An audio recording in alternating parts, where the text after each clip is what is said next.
തന്റെ പ്രിയപ്പെട്ട മാതാപിതാക്കളെ കാണാൻ 2 വർഷത്തിനു ശേഷം സർപ്രൈസായി നാട്ടിൽ പോകുന്ന മനോഹരമായ വീഡിയോ ആണ് കേട്ടോ. വീട്ടിൽ വന്ന് കോളിംഗ് ബെല്ലടിച്ച് ഒന്ന് ഒളിച്ചു നിന്നു കേട്ടോ. സഹോദരൻ വന്ന് വാതിൽ തുറക്കുമ്പോൾ കാണുന്നത് സഹോദരിയാണ് കേട്ടോ. 2 വർഷത്തിനു ശേഷം അപ്രതീക്ഷിതമായി കണ്ടപ്പോ സന്തോഷം കൊണ്ട് കോരിയെടുക്കുകയാണ് കേട്ടോ. കാണുമ്പോൾ ടോം ആൻഡ് ജെറി ആണെങ്കിലും സഹോദരനില്ലാതെ സഹോദരിക്കും സഹോദരിയില്ലാതെ സഹോദരൻ നിൽക്കാൻ കഴിയില്ല. അടുത്തത് സർപ്രൈസ് ആക്കാൻ പോകുന്നത് വാപ്പയ്ക്കും ഉമ്മയ്ക്കാണ് കേട്ടോ. ലൈറ്റ് ഇട്ട് നോക്കുമ്പോൾ സ്വന്തം മകളാ മുന്നിൽ നിൽക്കുന്നു. 2 വർഷത്തെ സന്തോഷവും സങ്കടമൊക്കെ കണ്ണീരായി പുറത്തു വരാൻ തുടങ്ങിട്ടോ. കുഞ്ഞുമകളെ സന്തോഷം കൊണ്ട് കെട്ടിപ്പിടിച്ച് സ്നേഹചുംബനം നൽകുകയാണ് വാപ്പയും ഉമ്മയും.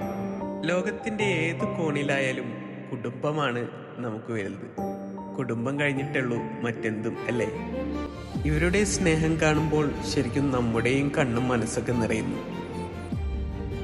അടുത്ത സർപ്രൈസ് കൊടുക്കാൻ പോകുന്നത് വല്യപ്പയ്ക്കും വല്യമ്മയ്ക്കുമാണ് കേട്ടോ.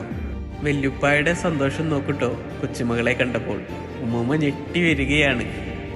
വല്യുപ്പയും വല്യമ്മയൊക്കെ നമുക്ക് പണ്ട് ഒരുപാട് കഥകൾ പറഞ്ഞു തന്നിട്ടുണ്ടാവും, അല്ലേ? ആ കഥകൾ കേട്ട് നമ്മൾ സ്വപ്ന ലോകത്തിലേക്ക് സഞ്ചരിച്ചിട്ടുണ്ട്. കുട്ടിക്കാലം മുഴുവൻ നമ്മുടെ ആത്മാവിൽ പതിഞ്ഞു പോകുന്നത് ഈ സ്നേഹബന്ധമാണ്. പേരക്കുട്ടികൾ എത്ര വളർന്നു പോയാലും അവർക്ക് എന്നും കുഞ്ഞി കുട്ടികൾ തന്നെയാണ്. ഈ വീഡിയോ കാണുന്ന എല്ലാവർക്കും ഒരിക്കലെങ്കിലും അവരുടെ ഉപ്പുപ്പയോ ഉമ്മുമ്മയോ ഒന്ന് ഓർമ്മ വന്നിട്ടുണ്ടാവും, അല്ലേ? ഈ വീഡിയോ കാണുന്ന നമ്മുടെ എല്ലാവരുടെയും മാതാപിതാക്കളെ സർവേശ്വരൻ അനുഗ്രഹിക്കട്ടെ, ദീർഘായുസ് നൽകട്ടെ. മനോഹരമായ സർപ്രൈസ് വീഡിയോ, അല്ലേ? ഈ കുടുംബത്തെ സർവേശ്വരൻ അനുഗ്രഹിക്കട്ടെ.